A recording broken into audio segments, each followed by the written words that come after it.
حج کرنا دینی فریضہ ہے، مگر ایئر لائن والے پیسے لیتے ہیں. ختنے کرنا دینی فریضہ ہے، ڈاکٹر پیسے لے رہا ہوتا.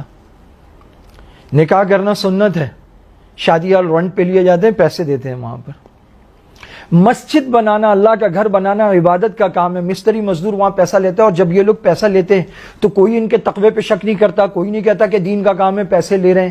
قرآن اور حدیث کی کتابیں چھاپنا دین کا کام ہے. پبلشر پیسہ لے رہا ہوتا ہے، قرآن کریم ہدیے کے ساتھ مل رہا ہوتا ہے، چھاپنے والے پیسے لے رہے ہوتے ہیں، کوئی ان کے تقوی پہ شک نہیں کرتا، ان کو تانا نہیں دیتا. لیکن مسجد کا امام اگر اس کی تنخواہ کم ہو، وہ دل پہ پتھر رکھ کے کسی طرح اس میں اضافے کا سوال کر دے. تنخواہیں کتنی ہوتی؟ 10 12 15 14 ہزار آج کے دور میں. تو وہ دین فروش ہو جاتا ہے، ضمیر فروش ہو جاتا ہے، غدار ہو جاتا ہے، دنیا دار ہو جاتا ہے، لالچی ہو جاتا ہے. حالانکہ یہ وہ امام ہے جو نمازیں پڑھاتا ہے، جس سے ایک نماز کا 27 کا ثواب ملتا ہے. تربیت گاہ بنتی ہے، درس گاہ بنتی ہے، لوگ دین سیکھتے ہیں، اور لوگوں کی ساری دینی ضروریات اس سے پوری ہوتی ہیں. لوگ سمجھتے ہیں بس اے سی لگوانا اور سولر لگوا دینا اور ٹائل اور فرش یہ دین کا اور سنت کا اور تقوی کا کام ہے. امام کی خدمت کرنا کوئی تقوی کا کام نہیں. اللہ کے بندوں مسلمانوں، اپنے اماموں کی قدر کرو، اپنے علماء کی قدر کرو. یہ آپ کے دین کے محافظ ہیں، یہ آپ کے بھائی خواہ اور ہمدرد.